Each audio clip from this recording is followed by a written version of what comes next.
All right. Well, welcome everybody to another episode um, from Hanson Studios here. Apologize about the quality. I know it looks like the quality of a baby monitor. I know what that looks like now. It's not good quality. But I've been working a lot today trying to make this efficient, and I wanted good quality video and all this stuff, and audio. So I'm definitely using a good microphone, but the video stuff really wasn't working for me. And I found Zoom to be actually uh, quite efficient for what I needed it to do. There's options like screen sharing. I can share my iPad screen as well. There's a really cool screen mirroring update or plugin that Zoom has for that. It's really cool actually. And so these Zoom meetings are not for you to join; they're just for me to record. I actually like it. The webcam, kind of sorry, but this is just to introduce myself, and then we'll quickly go to the iPad sharing. So for the lecture, this lecture is going to be the beginning of the chapter, sections 8.1 to 8.3. That'll give us a good head start into this, and we'll go from there. Each video that I give you like this, I'll also be telling you in the video as well as on Google Classroom the problems that are associated. My goal is to, at the end of these videos, to help you with a few of those problems, and then the other ones you can do on your own, and then you can do like a notebook check. We'll do a notebook check where you can send me your work that you've done so far, and I can grade it, tell you how you're doing, or you can just wait till the final deadline and turn it in if you think it's all right. It's up to you. Again, deadlines, I'm going to be a little flexible on that, very flexible on that, because I know that you're all doing kind of independent work here. And so I hope you're taking the time to watch this video and benefit from it. That being said, let's get started. So I'm going to go ahead and share my screen with you so that you don't have to look at this. I'm rebuilding a lawnmower engine back here for my go-kart. This is my little man cave, but I know it looks a little cluttered here, so let me screen share, iPad, share, make sure this works, and then screen mirror. Okay, hopefully.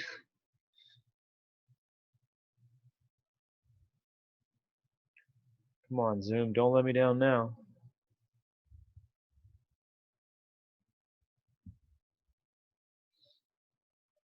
There we go. All right, so there's a little latency here too. Maybe I should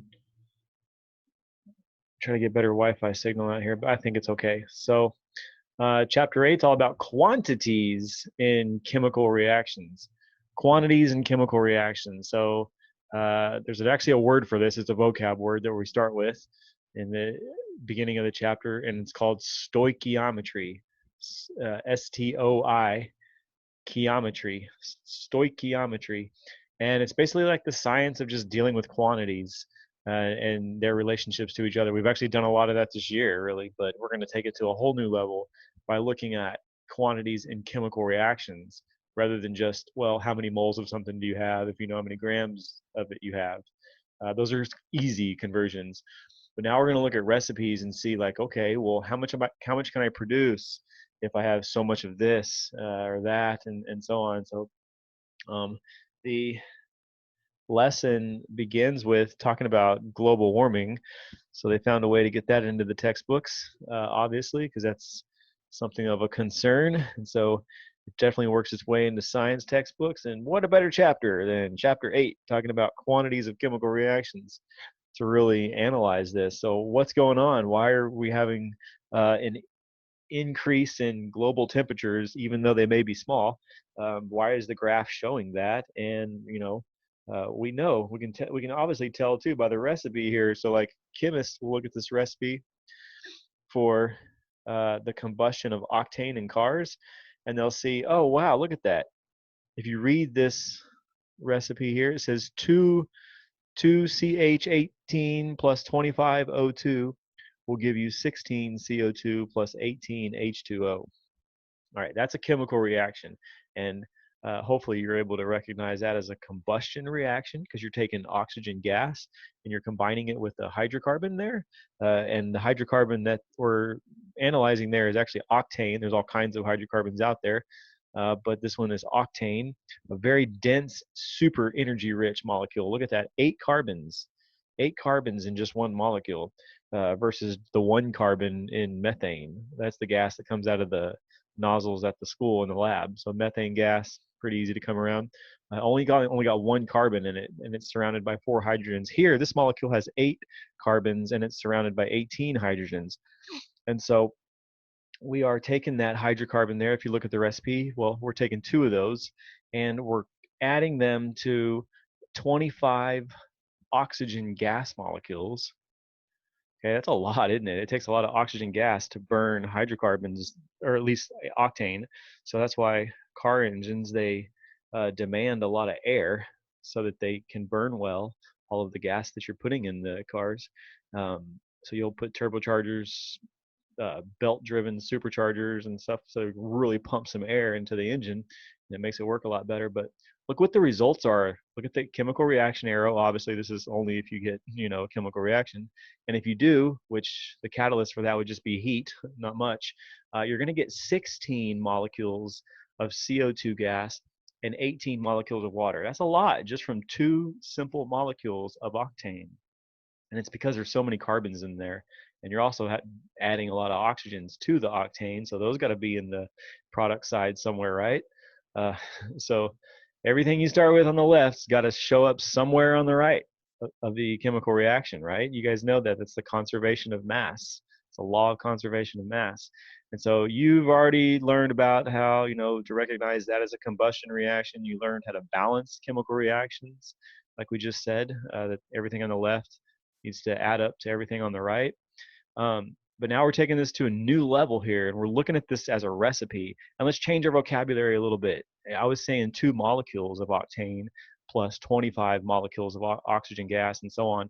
Let's change our vocabulary to 2 moles of octane plus 25 moles of oxygen gas will give you 16 moles of CO2 gas plus 18 moles of H2O, right? Am I allowed to do that? Sure. I increased everything by the same amount. So sure, we can talk about them in terms of molecules.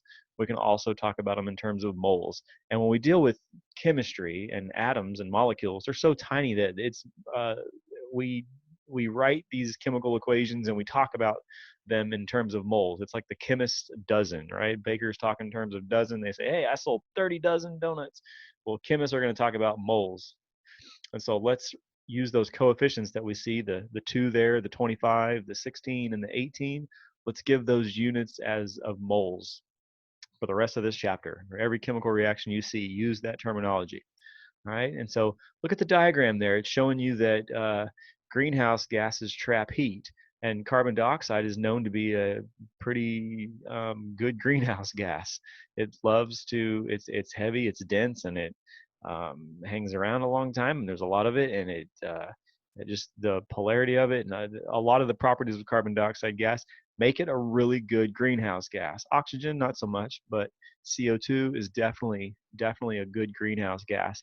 That means that when the sunlight penetrates the atmosphere, makes its way to the earth and is radiated or reflected off of the earth, it doesn't really continue to leave. It stays underneath the atmosphere, warming the atmosphere. We're always getting sunlight. So the more sunlight we get, the more it gets trapped. So it can cause a rise in temperatures. Now, look at the graph on the next page. Hope you're with your textbooks following along with me, or you can just watch in the video too. Here's the graph from 1880 to the year 2000.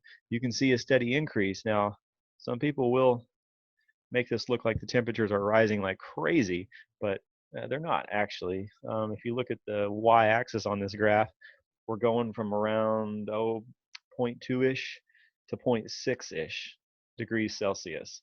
Now, nonetheless, that's a whole degree Fahrenheit, roughly. So it is a decent increase when you're talking about a global temperature. But, the range on this y-axis of this graph could be deceiving. So make sure you always look at your ranges on graphs. And this only goes from 1880 to 2000. What does the graph look like if we were to start at the beginning of time and go to 2000?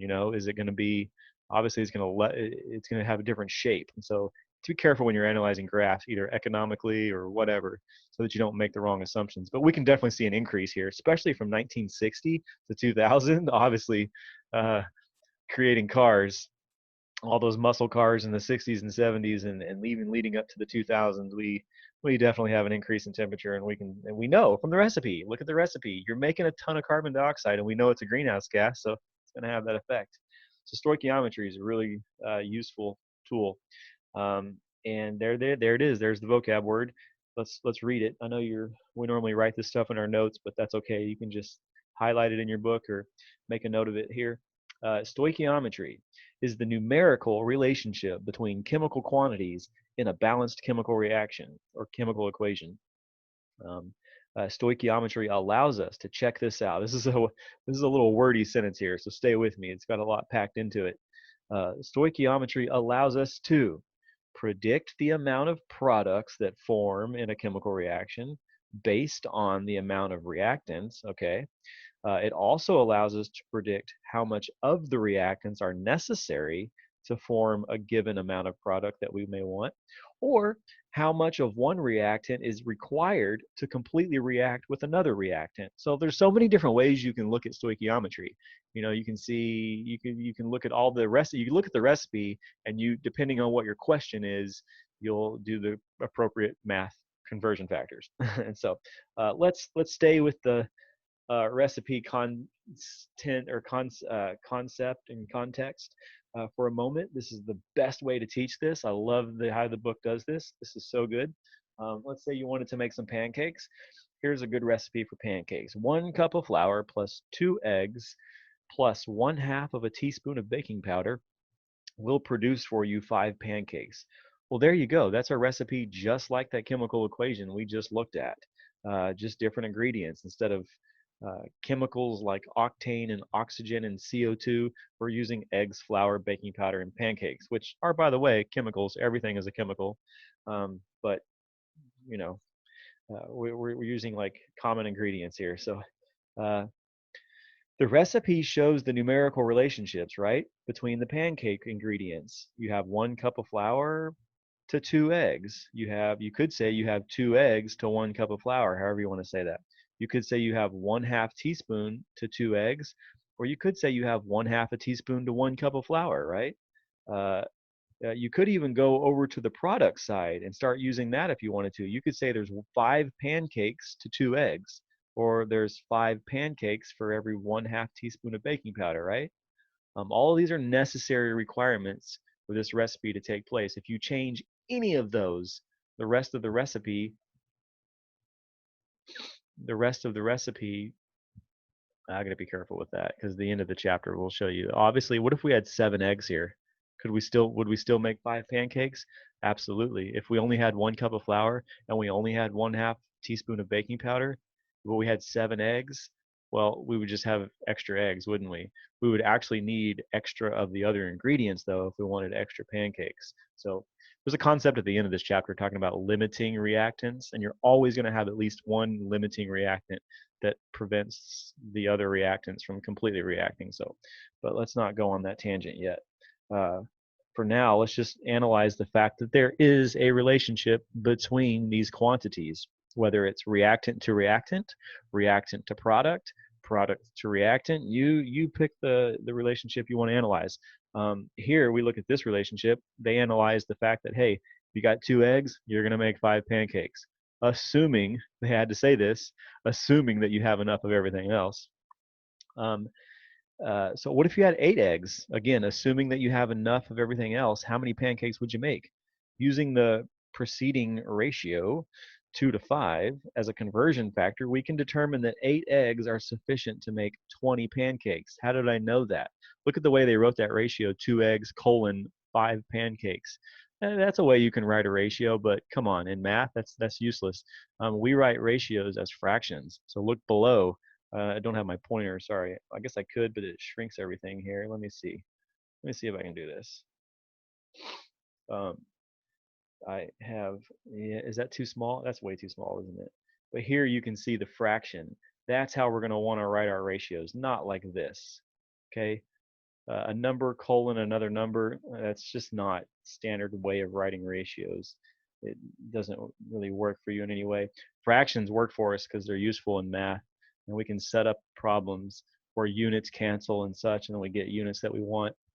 And that's exactly what happened here, didn't they? We started with a given unit of 8 eggs, and we want to know how many pancakes we can make. Well, is there a conversion factor, or is there a relationship between eggs to pancakes that we know of that would not violate the golden rule for conversion factors, where the top and bottom, have to be the same, they have to be equivalent, I should say? Um, yes, there is. That ratio up there, 2 eggs to 5 pancakes, is a legitimate conversion factor.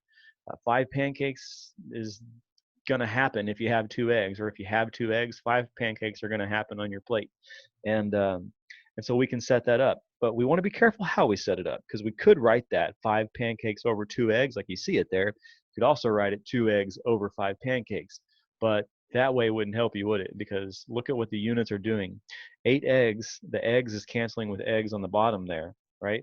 I know you only see 8 eggs there. They don't put that over 1 like I usually do in class, because I think that helps you to see that 8 eggs, that's actually a numerator. That's over 1. So that means that eggs can cancel with eggs in the denominator of the fraction next to it, right? When you're multiplying fractions like that, eggs on top, eggs on bottom, they cancel. The pancakes don't cancel, but that's good because that's what we want. We want that unit on top, remember? So hopefully you guys are still strong on conversion factors. I think we've got good training on that. This is the chapter I told you we would need the training on. There's a lot of math in this chapter, and there's so many different ways I could ask you questions. So this is just a straightforward, very straightforward one with eggs and pancakes. But again, you can totally, how about flour to pancakes? What's the ratio there? Going back here, it's 1 cup of flour to 5 pancakes. So we could write that ratio as 1 cup of flour colon 5 pancakes, or 1 cup of flour over 5 pancakes, which would probably be better as a fraction, right? We said that. And so you can use any of these. The next little math they did there was they wanted to know, okay, how much baking powder would you need if you had 3 cups of flour? Well, the ratio is 1 cup of flour for every half a teaspoon of baking powder. So that's why they used in the conversion factor right there. So right there, you can see at the very bottom, they used 1/2 of a teaspoon of baking powder over 1 cup of flour as a conversion factor. And they did it very intentionally so that cups of flour would cancel with cups of flour, and that all that would be left on top of the conversion factor would be teaspoons of baking powder. And then you just crunch the numbers. 3 times 1 over 2 is 3 over 2, right? So pretty easy numbers to work with. And that's how we're going to start this, is really just working with easy numbers so that we don't get too uh, too lost here. So let's go to 8.3 now. This is the last section before I'll end this video. But well, of course, I'm going to do some problems with you too. But making molecules, mole to mole conversions. We're going to keep this real simple to begin with, just mole to mole. We're not going to consider grams yet. All right, we're going to save that for later. In a balanced chemical reaction, aka recipe, how many reactants combine to form products? For example, uh, the equation shows how hydrogen and nitrogen combine to form ammonia. I really like this. This is a cool visual here. If you want to look at that, you can see that there's actually 3 molecules of hydrogen gas on the left there, those white molecules. Notice each one is a diatomic molecule. There's actually 2 hydrogen atoms in each molecule, so you can literally sit there and count them, right? There's how many hydrogen atoms? 6, 2, 4, 6.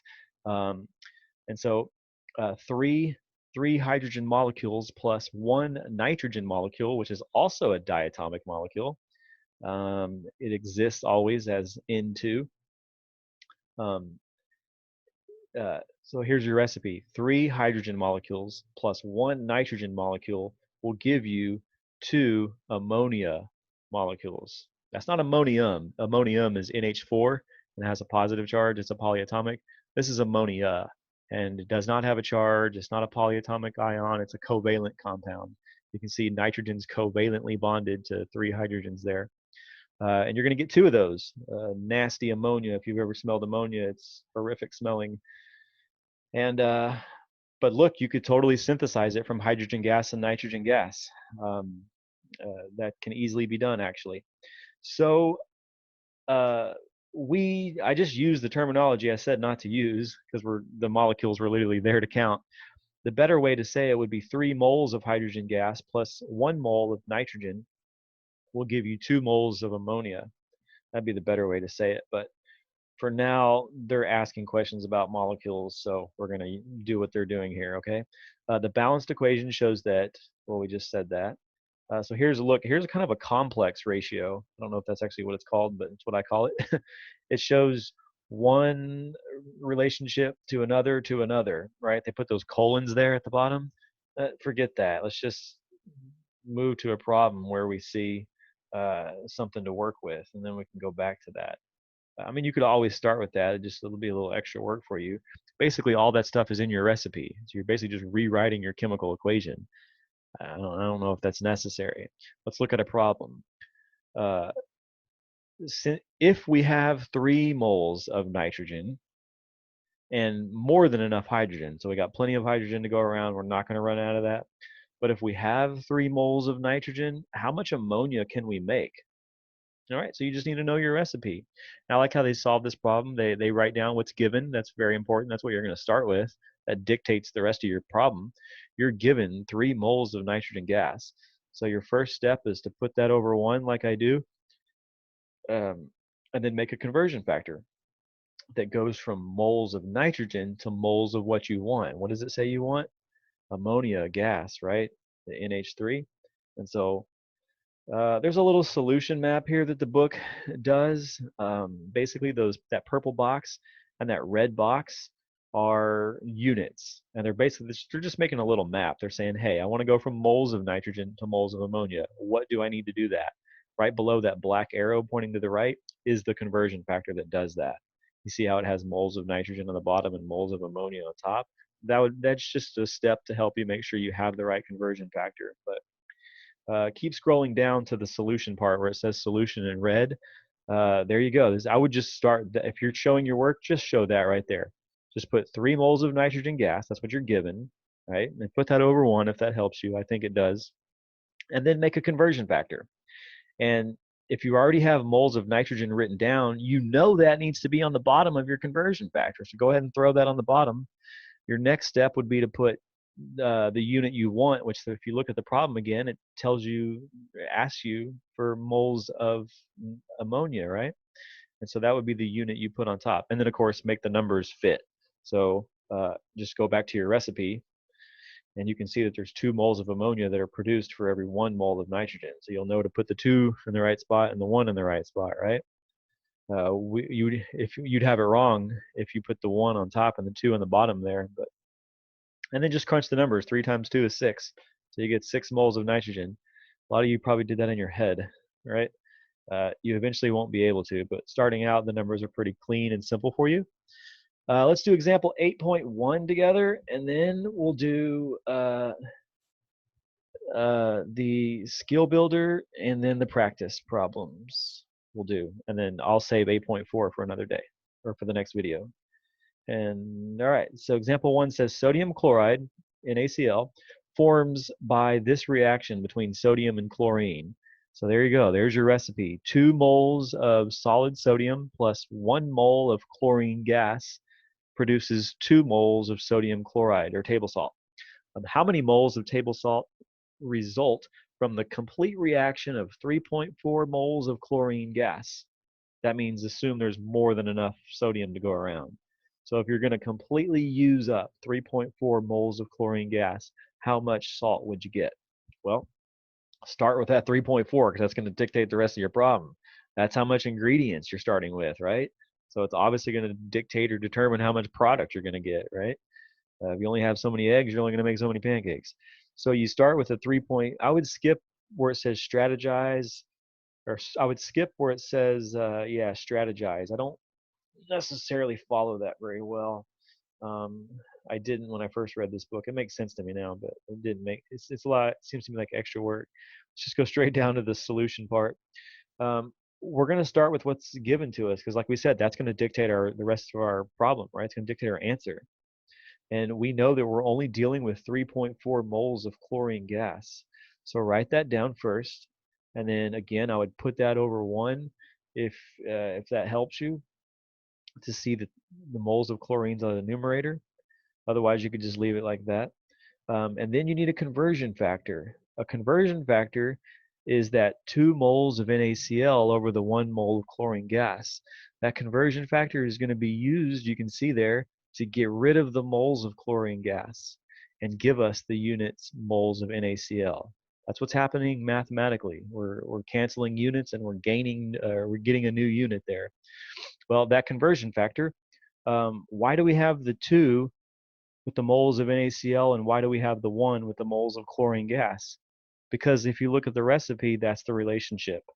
2 moles of NaCl are produced for every 1 mole of chlorine gas. So you always need to have that recipe at the very top in the problem. It'll always be given to you. Now, I could throw you some curveballs and make you balance the chemical reactions first, right? So you determine those coefficients yourself first. I could, but my point or my goal is that you know how to take a recipe and solve these problems. So at some point in the final exam, you'll do things like that maybe, but for this chapter, you're going to be given these recipes and just keep them handy. Keep them right there by your side because you're going to have to refer to those chemical reactions or those chemical equations as recipes. You're going to have to refer to them, as a way to come up with your conversion factors. They show you the relationships. You can't go outside the recipe, okay? That recipe is balanced, and it's the only way that those ingredients come together to make those particular ratios of products and such.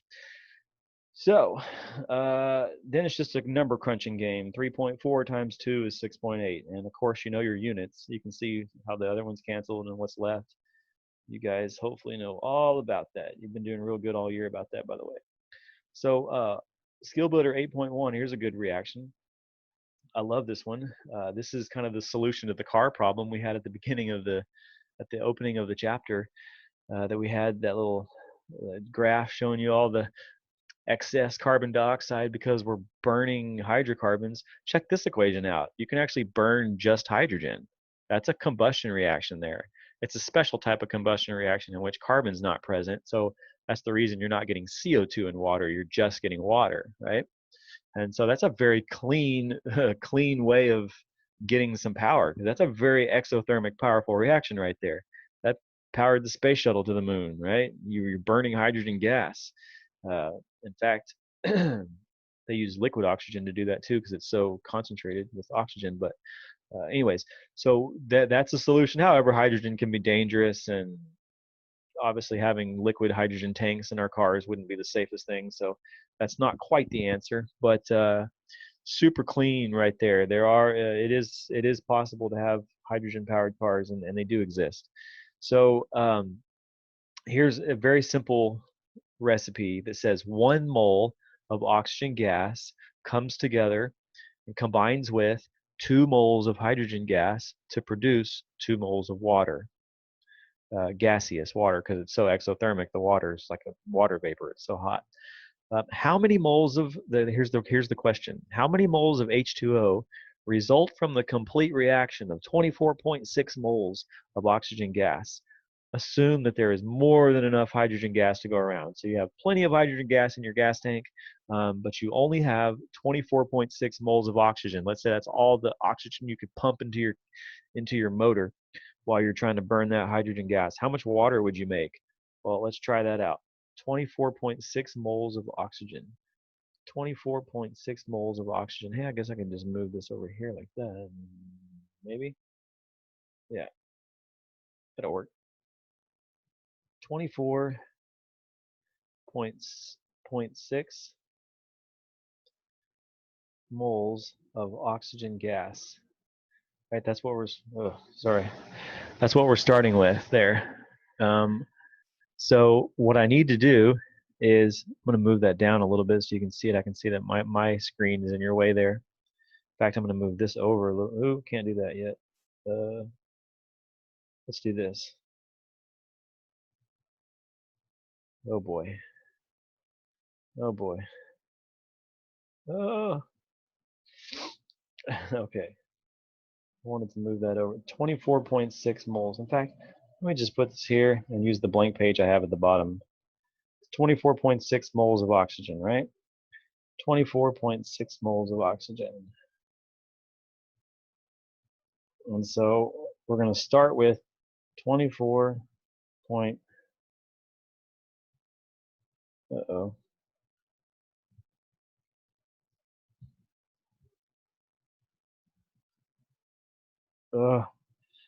There's like a delay here. 24.6 moles of oxygen gas.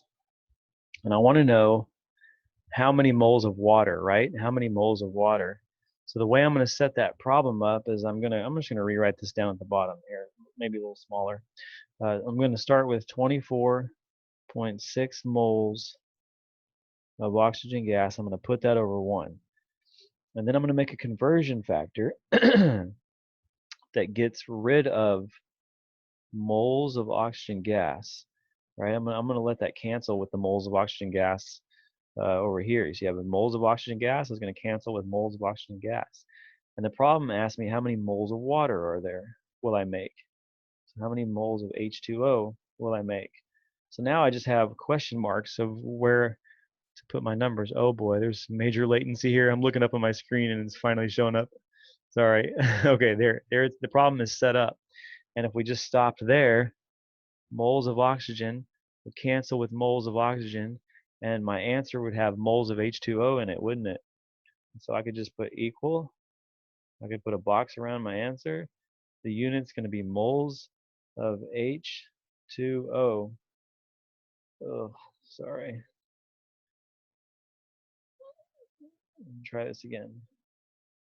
Moles of H2O. All right. Now, obviously, I don't know my answer numerically yet, right? Because I didn't plug in the right numbers for my conversion factor. I haven't plugged any numbers in at all yet. So how do I know what those numbers are? Well, again, it's your recipe. The recipe said that,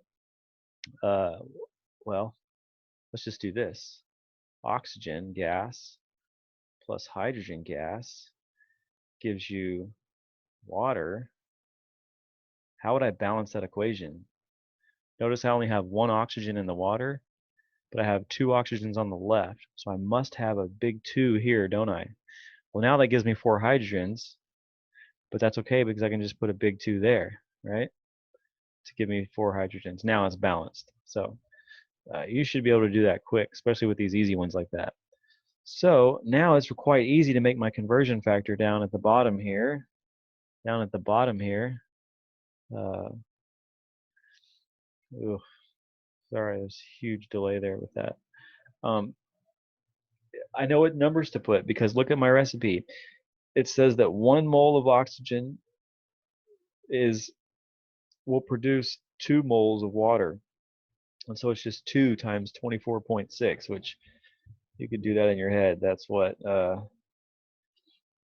maybe you can't. No, it's 49.2, right? 49.2, I think. Anyway, it's 24.6 times 2, so whatever that is. 24 times 2 is 48. So 0.6, that's 0.6 is 1.2, so yeah. 49.2. All right, let's look at another one. Or actually, that was it. That was it, right? That was it. I think you guys should be able to have the hang of that too. We did a lot of examples. I would like to do this conceptual checkpoint though with you real quick. These are kind of fun.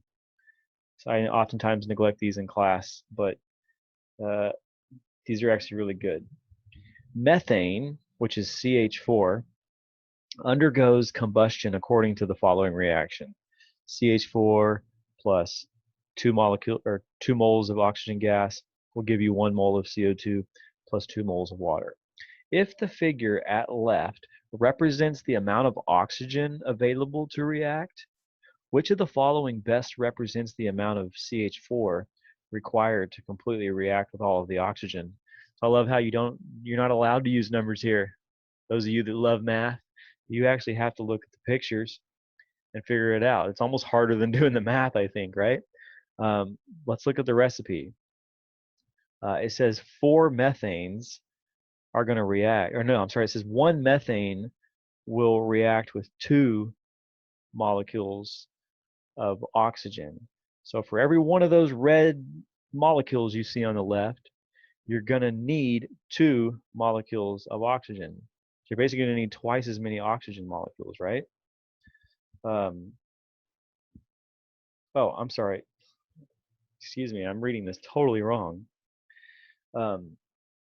There are 4 oxygen molecules on the left, and it wants to know which one represents the amount of methane appropriately, right? And so if, yeah, you have to use twice as much oxygen molecules for methane molecules, well, then if we have 4 oxygen molecules, that means we are literally reacting with only half of that amount of molecules of methane, right? And so it would be that first one, A, because you only have 2 methane molecules that are going to need to react with twice as many oxygen molecules. So there you go. Hopefully you're able to see those relationships pictorially like that. So I think there's some in the homework there. You see how it says for practice problems, do 15, 16, 17, and 18? Let me show you what I want you to do.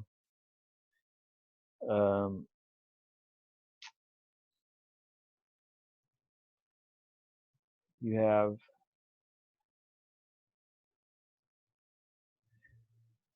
15, 16, 17, and 18, but yet they also give you more problems. Like with the pictures, I like the pictures, 19 and 20. So let's do 19 and 20, and then let's do 21 and 22. On the next page, you'll see there's even more. They actually give you a lot of problems here. On the next page, they give you 23, 24, 25, 26, which 25 and 26 have huge tables. Look at that. Huge tables. And then there's 27 and 28 and 29 and 30. All of that comes before we deal with mass-to-mass conversions, grams to grams.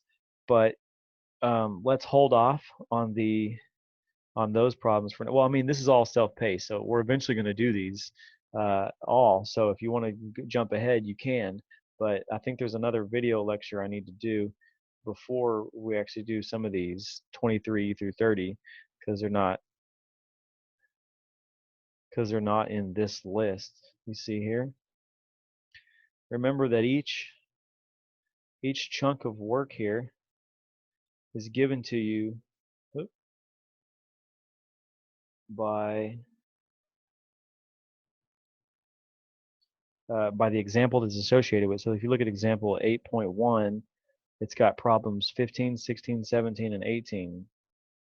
Well, oh yeah, wait a minute. 8.4 immediately starts going into mass to mass. So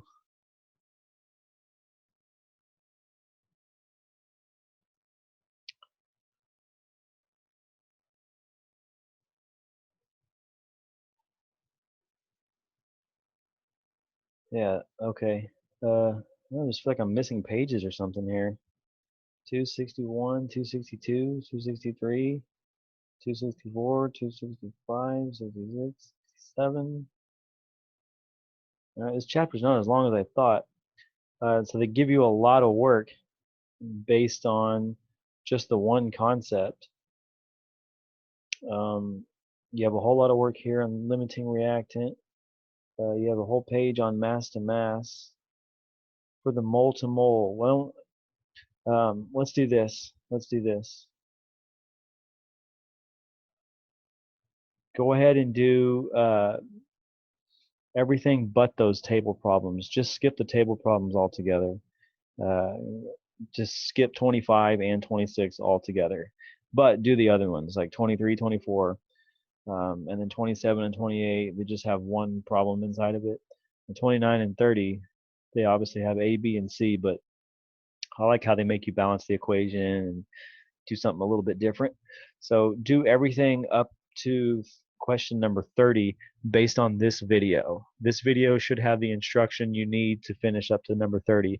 Don't forget that we have Zoom meetings during the week that you're allowed to tune into, and I think I want to dedicate that time to answering questions based on this material. So I'm going to give this a few days. I'm going to give you a few days. I'll go ahead and probably upload videos as I make them, just so you always have them. But we're going to sit on this. We're going to chew on this material for probably a good week, a week and a half, and then, well, yeah, it's like the middle of next week or so, because we're getting kind of a late start this week.